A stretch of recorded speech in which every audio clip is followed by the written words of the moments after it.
Hi guys, welcome back to my channel. My name is Allison from Allie's Independent Sense, and today I have to share with you everything that I have been reading since the last 5 weeks or so. So I have been busy getting through some books, and I had a lot of really good reads in the past month or so. I had a couple anywhere from 2 stars to a couple 5 stars. So thought I would share those with you. Don't mind my background. I know it's still a mess.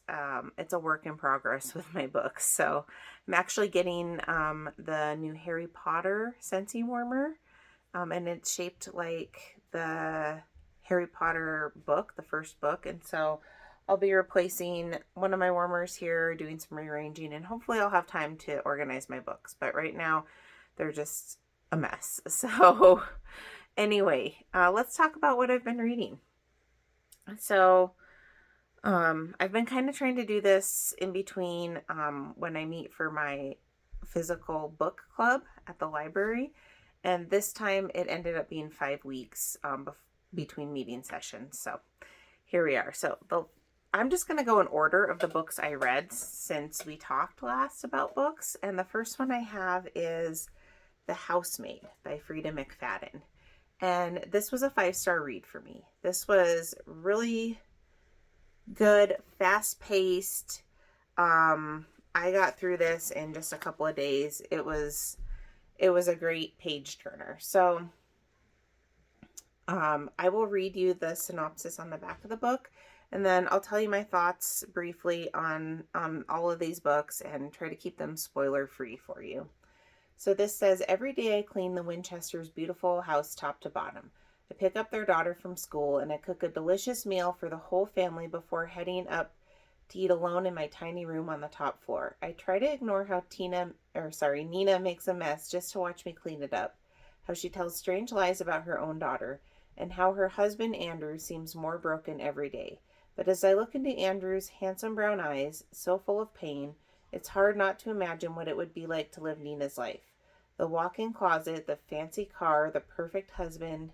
I try on one of Nina's pristine white dresses once, just to see what it's like, but soon she finds out.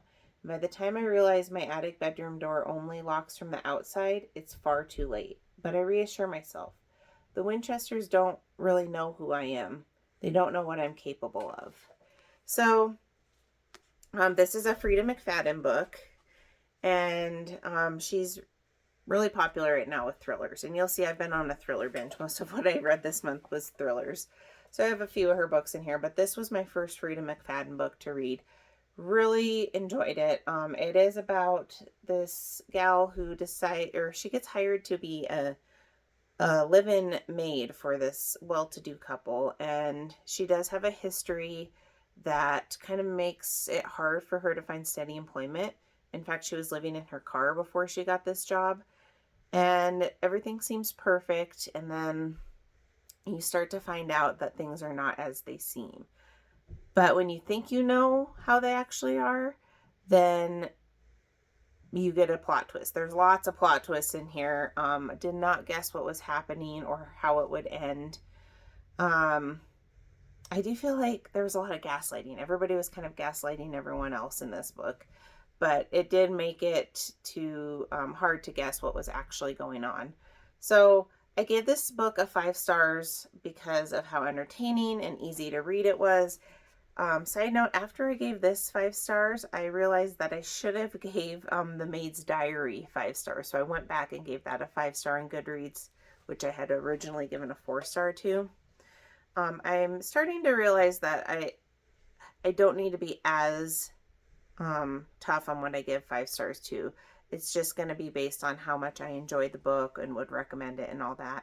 I have heard some people say that Frida McFadden, they have concerns that some of her storylines may have been borrowed from other thriller storylines. And so one book that people have said this about is The Last Mrs. Parrish. And I haven't read that, but that was out before this. It's a Reese Witherspoon book of the book club book, and they are making another one of those books. I think it's called The First Mrs. Parrish. So I probably want to go read that and compare it to this, but I can't make that judgment without reading that one. And I really did like this, and I really would recommend it. 5-star read, The Housemaid, Freida McFadden. So after that, I was like, I love Freida McFadden. I want to read another one of her books. So I actually bought a brand new book at Target, and that's very rare that I buy brand new books. Almost all of my books, which I have not read all of them, but are secondhand. So like The Housemaid, I got at Goodwill. But I was at Target and I was like, I have to read another Freida McFadden, and they had this there. So I got this. This is Never Lie. And this was a 4-star read for me. And in fact, I would probably give this 4.5 stars, rounded up. So it says, sometimes the truth kills. Newlyweds Trisha and Ethan are searching for the house of their dreams. They think they found it when they visit the remote manor that once belonged to Dr. Adrian Hale, a renowned psychiatrist who vanished without a trace years ago. But when a violent winter storm traps them at the estate, the house begins to lose its appeal. Stuck inside and growing restless, Trisha stumbles on a collection of audio transcripts from Dr. Hale's sessions with patients.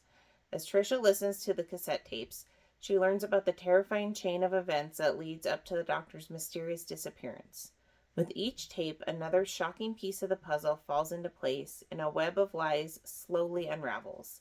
By the time Trisha reaches the final cassette, the one that reveals the entire horrifying story, it will be too late. From New York Times bestseller Freida McFadden comes a addictive, unpredictable thriller that will keep you asking the question, what is the truth? So, again, this had a lot of unexpected plot twists, especially the end. Did not see that coming. It was really good. I liked the setting, the, snowed in, secluded, it's not really a cabin. This lady had a really nice house, but it was in the woods in the middle of nowhere. And so that whole being secluded and confined in the snowstorm, I really liked that part of the story, the setting. And so, yeah, this was another book that I got through in just a couple of days.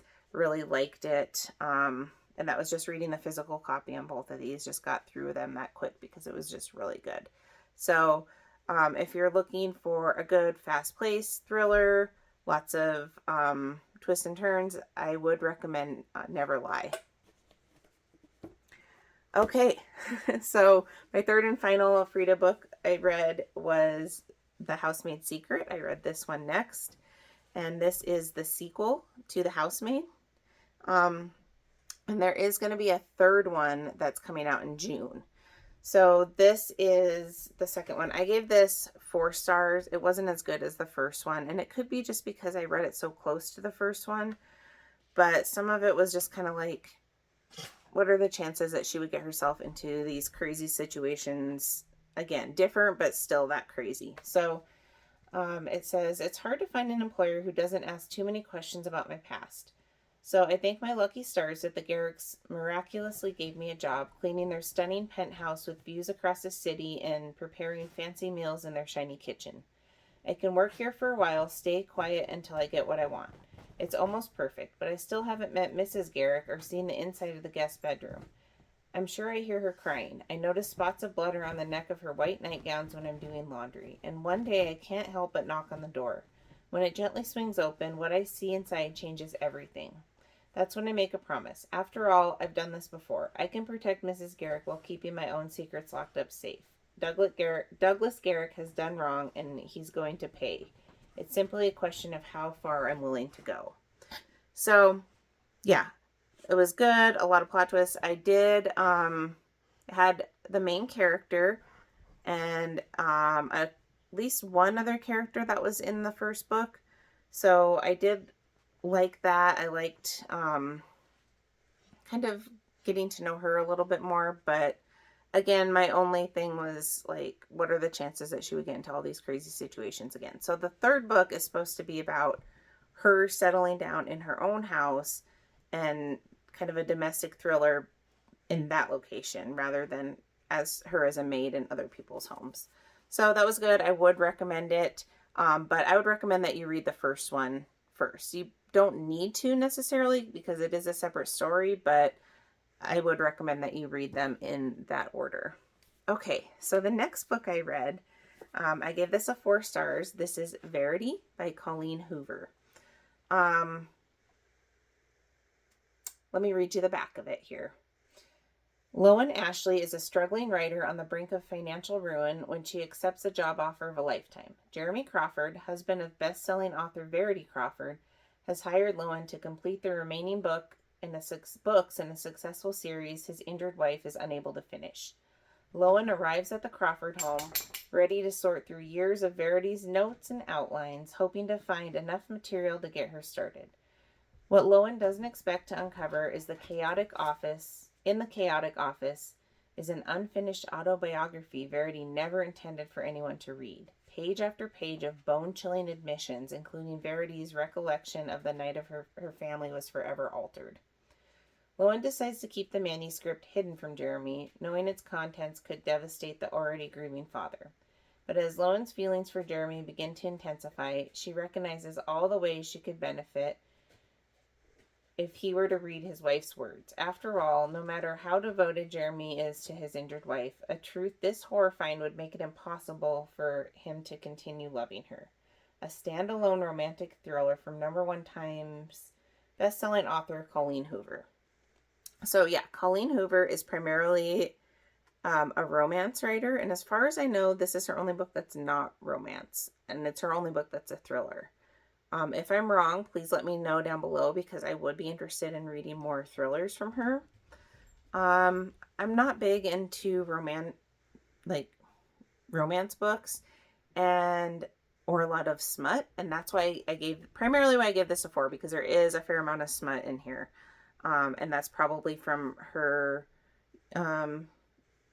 primary writing style, I guess, coming into play in here. But the story was really good.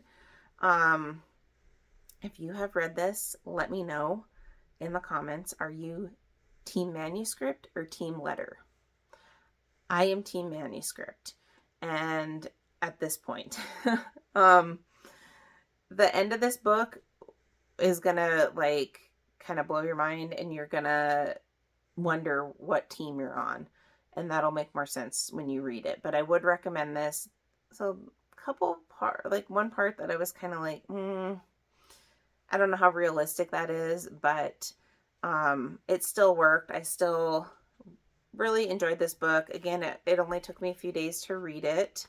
I did the other day read on Reddit the bonus chapter, or the epilogue. There's an epilogue on Reddit, and the end of this book does feel kind of rushed.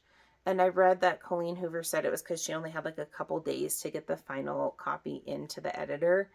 And so I don't know if it is published somewhere with that extra epilogue. A lot of people don't like that.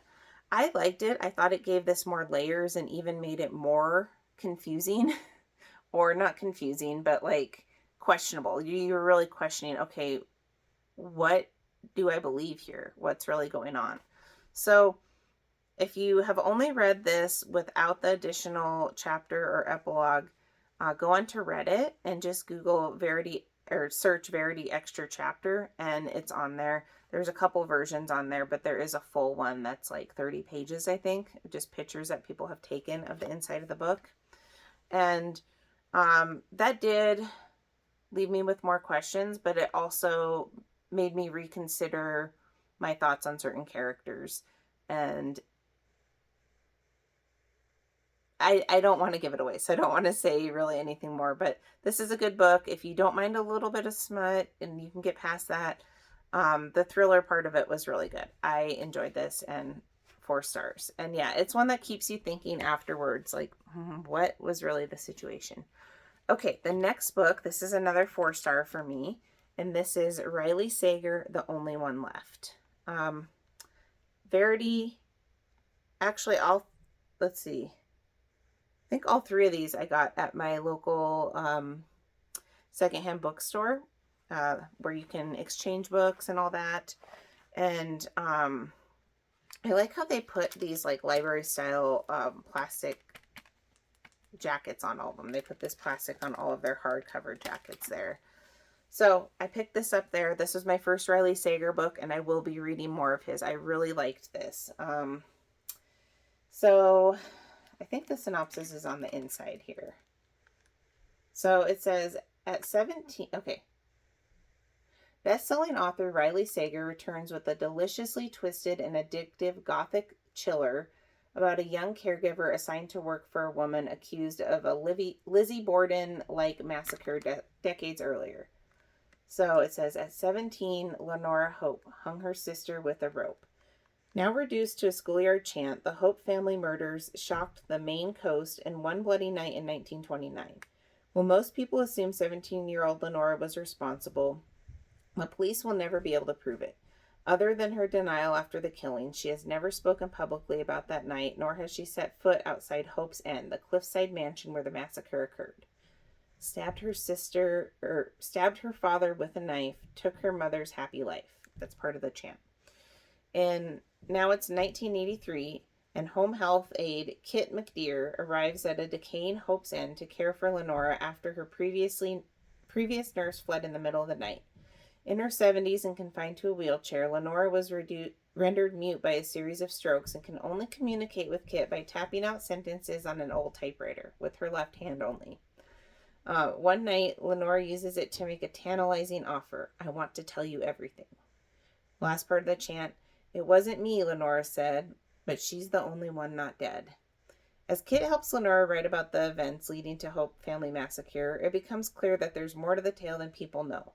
But when new details about the predecessor's departure come to light, Kit starts to suspect Lenora might not be telling the complete truth, and that seemingly harmless woman in her care could be far more dangerous than she thought. This was a great book. I would definitely recommend this. I really liked the setting. The creepy mansion on the cliffside in Maine on the coast. I really, really liked that. It actually, the setting of it gave me vibes from Stephen King's Dolores Claiborne, which is one of my favorite books, and I haven't read it in like 10 years. So after I read this, I pulled it out, and I'm going to go back and read that. But although they're different books, it did kind of remind me a little bit of Dolores Claiborne in the setting. So anyway, Kit, the caretaker, goes to is it Kit or Kip? Kit. She goes to take care of Lenora at this home, and the house it's in disrepair. It's slowly falling apart. It's right on the cliff's edge, and you have this creepy old house, and there is some possible paranormal activity going on. You're not really sure if there's a paranormal aspect to this, or if it's one or more people in the house that have their own agendas. You don't know. And so I will tell you that things were going along at a steady, just like slow burn creep until about the last 70 pages. And then once you hit the last 70 pages, everything was like roller coaster, like plot twist, plot twist, plot twist, turn, turn, turn. And it was a little bit hard to keep up with that after the rest of the pace of the book, which I didn't mind, the slower pace. But yeah, then it was like, oh, this is what's going on. Oh no, it's this. Oh no, it's this. And so that was kind of interesting. But I did give it 4 stars because I felt like the ending was maybe not that realistic. There was a couple things, a couple like last minute plot twists that I was like, I don't know about that. But I really liked it. I liked the writing style of Riley Sager, and I think that his kind of what he's known for, more or less, is like ridiculous plot twists towards the end, and which I was here for this. And I've heard that some of his other books have possible like paranormal aspects going on. So I did get one of his other books from the secondhand store, and I haven't started it yet. I think it's his debut novel, The Last Time I Lied. But yeah, I would recommend this. This is his newest book. I think it came out like in January of this year, and it's about to come out in paperback, or it just did. And yeah, I really liked it, and I probably would read it again. I almost gave this 5 stars. I would actually give this 4.5. I know I said 4. That's what I gave it on Goodreads. I would give it 4.5. Really good book. Okay. So, I guess I did buy The Handmaid's Secret new at Barnes & Noble. I went to Barnes & Noble, got The Handmaid's Secret new because I couldn't find it used anywhere. They were having a deal, buy one book on this stand of certain books, get the other one half off. And I think they were all Poison Pen books, which is Frida McFadden's current publisher. And so I got this book called And There He Kept Her. This was really good. I gave this a 3 stars. This is by Joshua Moline, and this is his debut novel. Actually, I'd probably give it 3.5 stars. In my own world, not on Goodreads. But this is his first novel, but he did write a second one that just came out the beginning of this year that's the same town, same police officer solving a mystery. So I like that, and I do plan on reading that one and getting it. So let me tell you what this is about. It says, they thought he was a helpless old man. They were wrong. When two teenagers break into a house on a remote lake in search of prescription drugs, what starts as a simple burglary turns into a nightmare for all involved. Emmett Burr has secrets he's been keeping in his basement for more than 2 decades, and he'll do anything to keep his past from being revealed. As he gets the upper hand on his tormentors, the lines blur between predator, prey, and protector. Personal tragedy has sent former police officer Ben Packard to the small Minnesota town of Sandy Lake in search of a fresh start. Now a sheriff's deputy, Packard is leading the investigation into the missing teens, motivated by a family connection.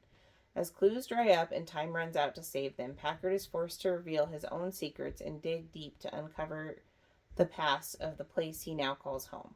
Unrelentingly suspenseful and written with a piercing gaze into the dark depths of the human soul, And There He Kept Her is a thrilling page-turner that introduces readers to a complicated new hero and forces us to consider the true nature of evil.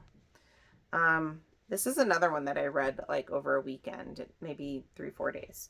I don't know. It didn't take me very long to read this. This was it was pretty good. It was a little bit slower paced than the ones I read earlier in the month because this is more almost like a detective style story where you have a lot more background of Ben Packard, the sheriff deputy who is leading the investigation. You find out pretty early on what happened. In fact, I just told you. And so you learn about his personal life and, you know, his dealings with some of the other people in the small town. And so I did kind of like that kind of wholesome small town feel. And although it was a little bit slower paced, it had more character depth. So I would say this book is more character driven, where like some of those Frida McFadden books are more like plot driven. And one thing I liked about this is it did make you sympathize a little bit with at least one of the bad guys in here. He did some things, made some choices that made me you know, kind of think about maybe he's not I don't want to say maybe he's not a complete monster, but he had a human side to him. And so you feel a little bit of character empathy that way. So yeah, I liked this book. Like I said, it was a little bit slower paced, but I do plan on reading his other book. It is out now. You can get it at least on Amazon. And it's the next story where he investigates a crime in this small town. So I hope that he does more of these. I'd like to see a series of different books from these. And this Joshua Moline, he, I think it said he sells medical supplies by day and then like became an author, you know, at his night job. So that's kind of cool. And yeah, it was a little bit different of a style than I was expecting, but I really liked it and I would recommend it. So that was In There He Kept Her. Okay, the next book I read might be my only 5 star. Yeah, I think this is my only 5 star, and that is Hidden Pictures. This was so good by Jason. I'm not sure how you say his last name. Ricule. This was so good, and this is a book that I would recommend either paper copy or ebook because there's pictures in here that you're not going to get in the audiobook that definitely add to the story. I think there's like 50 pictures or something in here. So this, okay, I did buy too many new books this month because I got this at Walmart. And I have plenty of books in my TBR here that I just need to read and get through. But I don't regret buying this. This was great. So this says Mallory Quinn is fresh out of rehab when she takes a job babysitting Ted and Caroline Maxwell's 5-year-old son Teddy. She immediately bonds with this sweet boy who is never without his sketchbook. His drawings are the usual fare: trees, rabbits, balloons. But one day he draws something different: a man dragging a woman's lifeless body. Then his stick figures evolve into increasingly sophisticated sketches depicting one disturbing scene after another. Is Teddy troubled, or is he channeling forces that he cannot possibly understand? Knowing just how crazy it all sounds, Mallory must decipher the images and save Teddy before it's too late. Um, so is this book thriller? Is it horror? Is it paranormal? I would say it's a mixture of all of those. But if you don't like horror stories, if they scare you, I wouldn't say that this would be too scary, other than maybe like one scene that was a very short scene. But I really liked this. Yeah, it definitely does have some paranormal aspect to it, but it was really good. And I think what made it so fun was the pictures. It's such a fun idea. I don't want to like give it away, but you're not, this really added to the experience of the story. And yeah. So this was really good. 372 pages. And then there's some stuff in the back where they talk about the artwork, and there was 2 artists who worked on this with him. But I recommend this book. This was so good. Yeah, 5 stars. Would definitely, I would reread it down the line, not right away because I know, what happens and stuff. But, yeah, there was just the right mixture of thriller, suspense, paranormal, to keep it really fast paced and interesting. So yeah, really like that one. Okay, the next book, I'm sorry to say, it was the least exciting book that I read, and that was for my book club, and this is called Empire Falls by Richard Russo. And this actually won the Pulitzer Prize back in the day. I think this book was written in the early 2000s. 2001 is when this book was written. So it got really good ratings on Goodreads, but it was just too slow paced for me. And probably because I've been reading all these fast paced thrillers, but I think that it could have been cut down a lot in the length, and you still would have. It's very character driven. 467 pages. It could have been 267. So it says Miles Roby has been slinging burgers at the Empire Grill for 20 years, a job that cost him his college education and much of his self-respect. What keeps him there? It could be his bright, sensitive daughter Tick, who needs all his help surviving local high school. Or it may be Janine, Miles' soon-to-be ex-wife, who is taken up with a noxiously vain health club proprietor. Or perhaps it's the imperious Francine Whitting, who owns everything in town and seems to believe that everything includes Miles himself. In Empire Falls, Richard Russo delves deep into the blue-collar heart of America in a work that overflows with hilarity, heartache, and grace. So this takes place in Maine also. And this was a book that I actually Ended up getting the audiobook for so that I could get through it quicker. And so I was listening to this on audiobook while I was reading the Riley Sager Only One Left, which also takes place in Maine. So it was kind of funny. I was reading two books that took place in Maine, but in very different settings at the same time. So this takes place at the beginning of the 2000s. And this town is kind of a washed up town. A lot of the industry jobs there, factory jobs, have left. And what's left is the town and the people and their stories. I did enjoy hearing their stories and stuff, but it just was a little bit, more than a little bit too repetitive. And I just kept waiting for something to happen. And finally, probably in the last like 50 pages is when some things actually happened that were kind of interesting to me. I don't want to give it away in case you guys do want to read it. If you like books that are, small town feel, very character driven, just like good wholesome stories, you might like this one. And I do like stories like that. Like I love A Painted Fence, I think it's called, by John Grisham. I do enjoy those wholesome, small town stories that don't have to have a lot of plot twists and, all that stuff. But this was just too slow.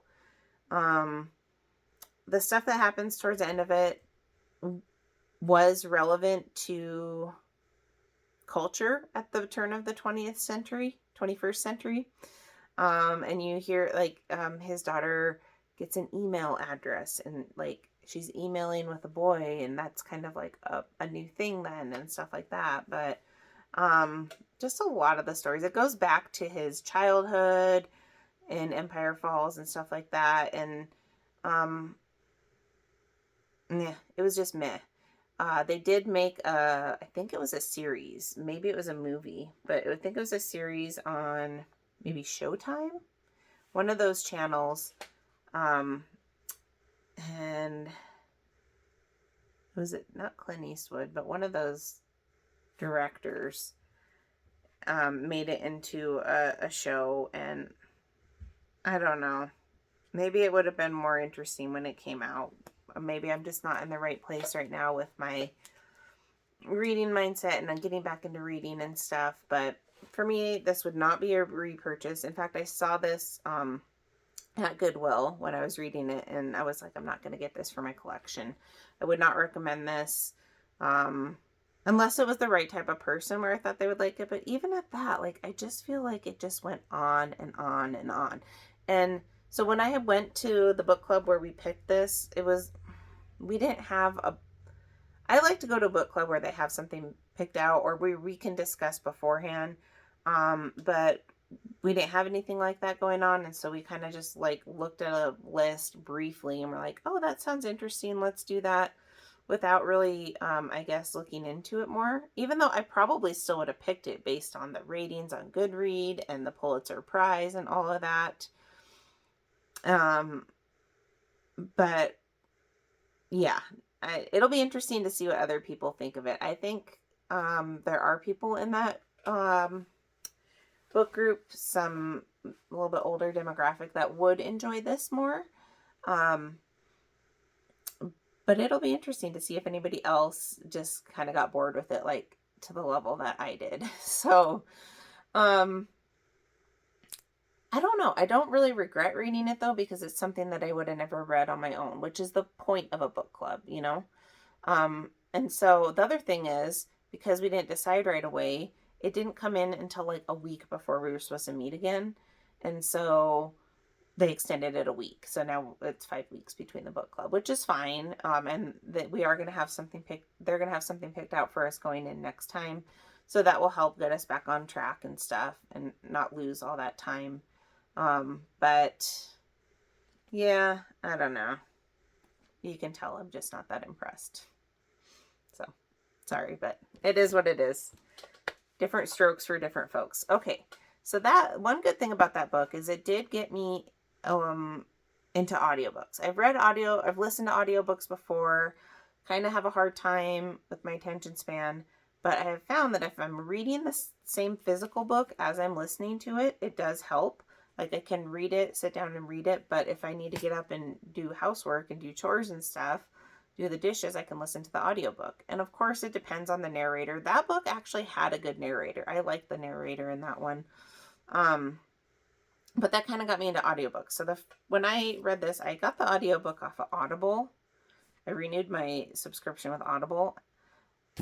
I'm thinking I might cancel it because I discovered Libby, which is a free library app. So you put in your library card and you have access to, I don't know if it's like nationwide.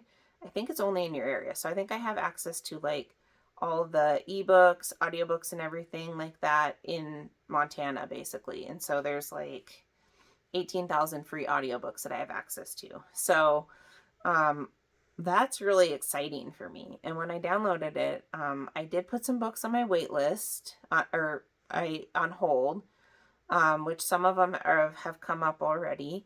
But then what I did is I just went through my library here and looked at books that I wanted to read, and then I just searched them in there to see if any of them were available right now, and this one was. And this is called The Breakdown by B.A. Paris. And so this is the last book that I got through for this session. This was really good. I give this 3.5 stars. Not really anything necessarily wrong or bad with it, but yeah, 3.5 stars. And I got through this in less than a week, during a work week. My work is insane right now, but just being able to listen to it when I'm getting ready in the morning or doing the dishes, and then being able to sit down and read a little bit here and there really did help. But I feel like I probably did at least half of this in audio. So you guys have probably heard of B.A. Paris if you're into thrillers, because she is fairly well known, and Behind Closed Doors was her debut novel. I think this was her next one. I listened to Behind Closed Doors on audio like probably almost 7 years ago when my middle daughter was a baby. And I just remember it was good, but I don't remember the details. I remember it was like a domestic thriller of basically like an abusive husband situation, and the woman who fought for herself. I remember very little, but I had picked this up at our local used bookstore, and you can trade in books there. So, and if they have their sticker on them, they're pretty much guaranteed to take them unless they're in horrible condition. But I've been able to trade in a lot of my books just to get new ones and not have to spend a lot out of pocket. So that's really cool. Hardbacks you do have to pay. You can't use credit for, but they'll also buy your hardbacks. So I'm getting off track. What is this story about here? So she's a British author, and the narrator for the audiobook was British too. And it says, Cass has been having a hard time since the night she saw the car in the woods. It was on a winding rural road in the middle of a downpour, and a woman was sitting inside, the woman who was killed. She's been trying to put the crime out of her mind. What could she have done, really? It's a dangerous road to be on in the middle of a storm, and she probably would have been hurt herself if she'd stopped. Not only that, but her husband would be furious if he knew she'd broken her promise not to take that shortcut home. But since then, she's been forgetting every little thing. Where she left the car, if she took her pills, even the alarm code. The only thing she can't forget is that woman, the woman she might have saved, and the terrible nagging guilt, and the silent calls she's receiving, as well as feeling that someone's watching her. So the reason I didn't rate this higher was because it did get a little bit drawn out with her, almost like amnesia. She thinks that she might have early on stage dementia. She's worried about that because her mother died of that at a pretty young age, like in her 50s. This character's in her 40s, early 40s, and like it said, she's getting very forgetful and stuff. So that was interesting. I did enjoy that. I enjoyed kind of the kind of doom feeling that you get from that when you don't remember anything. I personally have a horrible memory, and so I could relate to some of this. And so I think that's what I liked, but it also just was a little bit drawn out. And again, you didn't really find out. It was kind of a slow burn. You didn't really find out what was going to happen or what happened until towards the end of the book. But then it got pretty good. I had some guesses of what was really going on that were partially related to what was actually going on, but I didn't guess the whole situation. So this was a good book. I would recommend this if you like British thrillers. I do. I like, Lisa Jewell. I know this is a little bit different than Lisa Jewell, but I like some of the language that they talk when she's going to the baby store and looking for prams instead of strollers, or just the different words that they use, the different verbiage. It's fun. So I did enjoy that. And yeah, I think the audiobook actually added to this. And the cool thing about Libby is it's free. So if I didn't like the audiobook, if I didn't like the narrator, I could just read it on its own. So yeah, this was a good book. I think my best and worst out of the month I read back to back. Let's see. Ooh, Close Runner. Oh, I don't know. I read a lot of good ones. The Frida McFadden ones were all really good. I forgot to mention, I have heard people say that Frida McFadden has a book called The Wife Upstairs that is supposed to be really close to Verity. I don't know. I haven't read it, but I guess Verity was out first. But runner up probably for favorite was Only One Left. I love the atmosphere in this book, and it was well written. It takes place in the 80s. So it has some references to like culture than even book culture. There's reference to, I think that book was called Lace and Clan of the Cave Bear. And so that was fun. But yeah, that's probably my runner up for favorite. You already know my least favorite is Empire Falls. And then my favorite of the month was Hidden Pictures. This was my 5-star book of the month. So yeah, that is all of the books that I read and got through. Primarily physical copies with some assistance from Audible books towards the end there. I have so many TBRs, it's ridiculous. But right now I just started Where the Crawdads Sing, which is supposed to be a really good book.